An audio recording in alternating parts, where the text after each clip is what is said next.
Okay. There is me. Here is me. Guess I better get used to being on camera too. That's right. So this is, well, I am Sydney.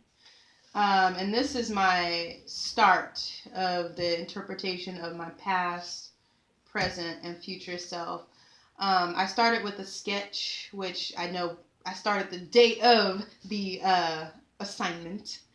And, the ladies, I remember that day specifically because I was challenged. I think I used that word specifically, of the challenges or the barriers that I had to even like approach a blank canvas.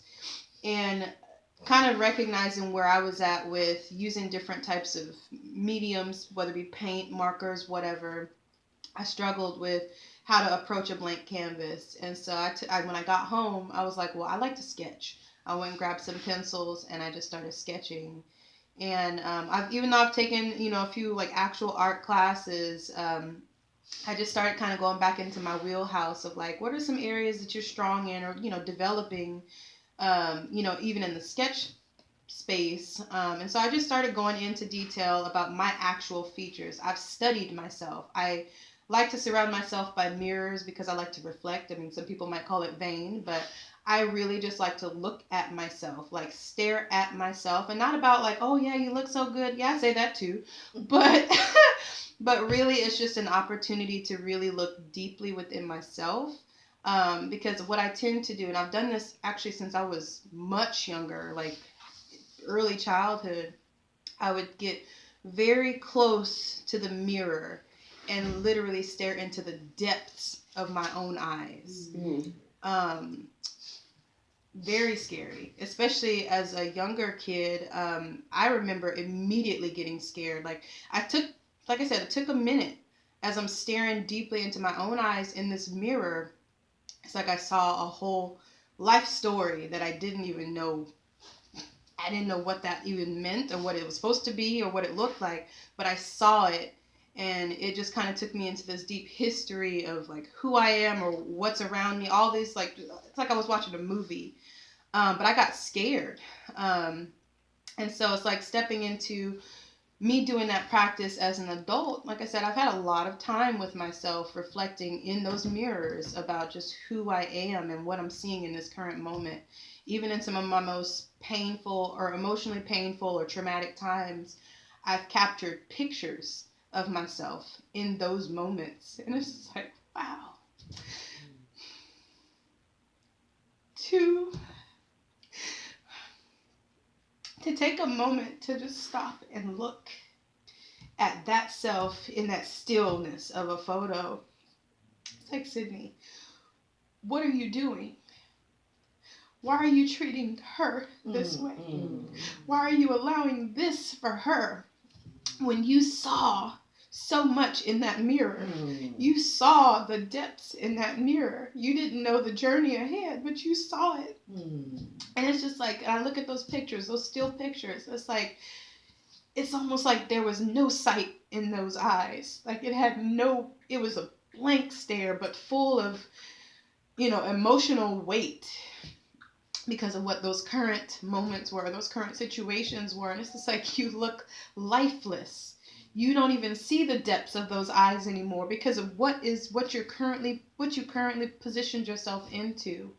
And it's just like, as I come out of those situations, I mean, I've been resilient as all get out, like what they call it, a phoenix rising from the ashes, because I'm like, I've been in some of the deepest, darkest trenches within myself where I've questioned every bit of my being, but I've come out like unscathed. And it's actually helped me define my strength and understand it and actually like use it now, to where it's like, I've accepted everything that is in my path, whether it's good or bad, because it's paved my way. It is part of my journey. And when I go back to that child looking in the mirror, that's what she was scared of, because she didn't know what the heck that journey was going to be. And it came to her as I'm walking on this path, whatever is in it. It's just like, that's what she was afraid of. That's what she didn't know what to expect from, because a kid doesn't know what to do. But as this adult is living through all of it, like I said, coming out coming out of these situations, I'm like, I understand what she was afraid of, and very rightfully so. Anybody would be afraid of that, but it's like knowing those things, knowing that we are going to continue, and I say we because I'm talking about the three: current, past, and future. Mm-hmm. The things that we are still going to endure. I know that I'm not alone. And it's just, those are the things that help keep me grounded and focused, because just as my mom just spoke, everything that we're doing here as a collective, it's like we are literally showing someone else the steps to take and how to even navigate those waters. As treacherous as they may be, you never step in the same river twice. And I live by it because life is fluid, and it's up to you to decide to flow with it. Do not fight the currents. Go with them. The current, whatever those currents that you're going through, that is your current. Ride that wave. And I'm grateful to have created this piece, because something that happens quite often is I get these recurring themes in almost every piece that I create. So this young lady, or these young ladies that they will come to be, this is me. This is what I saw as me. But she's also, I thought these were little streams of Medusas.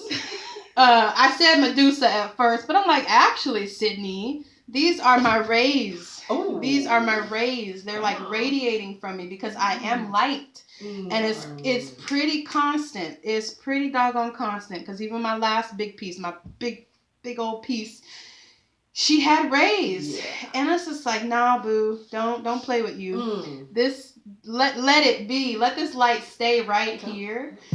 Because it's always been, that has been constant. My past, present, and future self. Nicole reminded me of that this morning. Like, I am. There's going to be one image, one person here, because I am this constant. And it shows in every single way. And it's just who I am. Thank you. Thank you. Look, I talked for 7 minutes.